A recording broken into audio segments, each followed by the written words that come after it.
دجال کے قتل کے بعد لوگ امن و سکون سے زندگی گزاریں گے۔ اسی دوران اللہ عیسیٰ علیہ السلام کو حکم دیں گے تمام مومنوں کو ماؤنٹ سینا پہ لے جاؤ، یعنی کوہ طور پہ لے جاؤ، جہاں موسیٰ علیہ السلام اللہ سے بات کیا کرتے تھے، کیونکہ اب ایسے لوگ چھوڑ دیے جائیں گے، کوئی قوم ان سے لڑ نہیں سکے گی۔ عیسیٰ علیہ السلام کوہ طور پہ لے جائیں گے، وہاں رہیں گے۔ یاجوج ماجوج کو چھوڑ دیا جائے گا، یاجوج ماجوج بڑی تعداد میں آئیں گے۔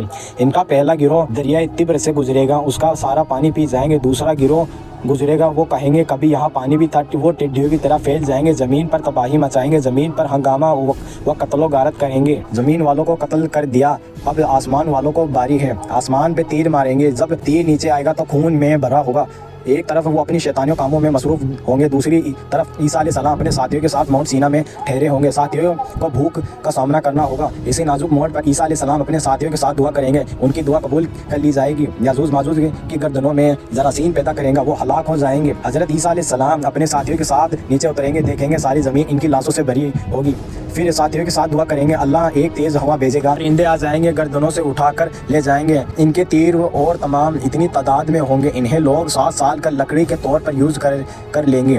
پھر زوردار بارش ہوگی جو زمین کو برابر کر دے گی۔ اللہ زمین کو پھل پیدا کرنے کا، آسمان کو نعمتیں برسانے کا حکم دے گا۔ اللہ کی اتنی رحمت ہوگی، ایک انار پورا گروہ کھا سکے گا۔ عیسیٰ علیہ السلام شادی کریں گے، ان کے بچے بھی ہوں گے۔ وہ مدینہ میں نبی صلی اللہ علیہ وسلم کو سلام کریں گے، ان کو قبر سے سلام کا جواب ملے گا۔ پھر وہ وفات پا جائیں گے، نبی صلی اللہ علیہ وسلم کے پہلو میں دفن کر دیے جائیں گے۔ یمن کا قبلہ کھیتان سے جیزان نام کا انسان خلیفہ بنے گا، جس کے بعد کچھ بادشاہ بھی آئیں گے۔ پھر کفر پھیلے گا، ان کے بعد مشرق سے مغرب میں زمین تک دس جائے گی، ایک عجیب سا دھواں آسمان سے زمین تک شیعہ کر دے گا، 40 دن تک جاری رہے گا، مومنوں کو ٹھنڈا کرے گا، کافروں کو بے ہوش کر دے گا۔ پھر ذی الحج کی رات اتنی لمبی آ جائے گی، بچے رونے لگیں گے، مسافر تھک جائیں گے، مویشی چرنے کے لیے بہت بے چین ہوں گے، لوگ روئیں گے، معافی مانگیں گے۔ آخر کار سورج 3 یا 4 رات کے بعد طلوع ہوگا، یہ آسمان کے بیچ میں آ جائے گا، پھر واپس ڈوب جائے گا۔ پھر سورج روز مشرق سے طلوع ہوگا۔ قیامت کی نشانی پوری ہونے کے بعد توبہ کے دروازے بند ہو جائیں گے، پھر کافروں کا کفر چھوڑنا، گناہگار کی توبہ قبول کرنا، اسلام قبول کرنا بھی قبول نہیں ہوگا۔ مسلمان سورج کے مغرب کے نکلنے کے صدمے میں ہوں گے، ایک جانور صفا سے پہاڑ سے نکلے گا، اس دنیا کے سارے حصوں میں سے اتنے تیزی کے ساتھ جائے گا، کوئی اس سے بھاگنے کی کوشش کرے گا، اس سے بچ نہیں سکے گا۔ یہ بول بھی سکے گا، اس کے ہاتھ میں موسیٰ علیہ السلام کی لاٹھی ہوگی، دوسرے ہاتھ میں سلیمان علیہ السلام کی انگوٹھی ہوگی۔ یہ موسیٰ علیہ السلام کا عصا سے انسانوں کے پیشانی پہ ہلکی سی لکیر کھینچے گا، مومنوں کا کالا چہرہ بھی کھل اٹھے گا، اور یہ انگوٹھی سے کافروں کا چہرہ پر مہر لگا دے گا، جس سے اس کا کافروں کا چہرہ گندا ہو جائے گا۔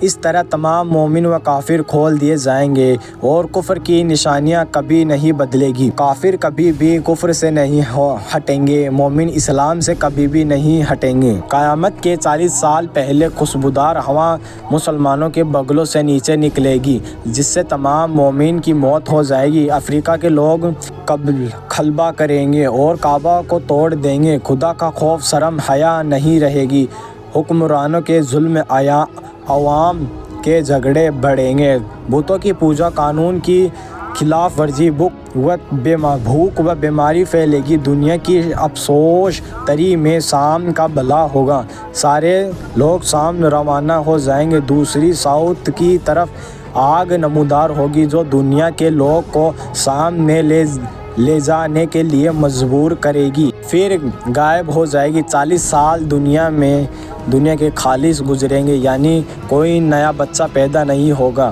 سب 40 سال کے ہوں گے، مومن نہیں ہوگا سوائے کافروں کے۔ اچانک جمعے کے دن جو محرم کی 10 تاریخ ہے، اس دن سارے لوگ کام میں مصروف ہوں گے، اللہ اسرافیل کو حکم دے گا، پھر اسرافیل سور پھونکیں گے، جس کی آواز سے سارے انسان جانور تباہ ہو جائیں گے۔ جبرائیل، میکائیل، اسرافیل کو موت آ جائے گی، اللہ اور موت کا فرشتہ بچے گا، اللہ اسرافیل کو حکم دے گا اپنی روح قبض کر لے۔ حضرت اسرائیل ایسی چیخ ماریں گے، اگر کوئی انسان رہتا ان کی چیخ سن کر مر جاتا۔ اس کے بعد کوئی اور زندہ نہیں رہے گا سوائے اللہ کے، جو ہمیشہ سے تھا، ہمیشہ رہے گا۔ پھر اللہ زمین کو تھامے گا اور سیدھے ہاتھ میں لپیٹ لے گا، کہے گا میں بادشاہ ہوں، اور زمین کے بادشاہ کہاں گئے؟ اس کے بعد اب زمین میں پانی برسائے گا۔ یہ عجیب ساتھ چپکنے والا پانی ہوگا۔ یہ پانی میں زمین پہ پڑے گا تو قبر کے مردے دوبارہ زندہ ہو جائیں گے۔ پھر اسرافیل کو دوبارہ زندہ کرے گا، حکم دے گا دوبارہ سور پھونکو۔ حضرت اسرافیل علیہ السلام سور پھونکیں گے تو سارے انسان زندہ ہو جائیں گے، زمین سیدھی صاف ہو جائے گی، یہیں سے حساب شروع ہوگا۔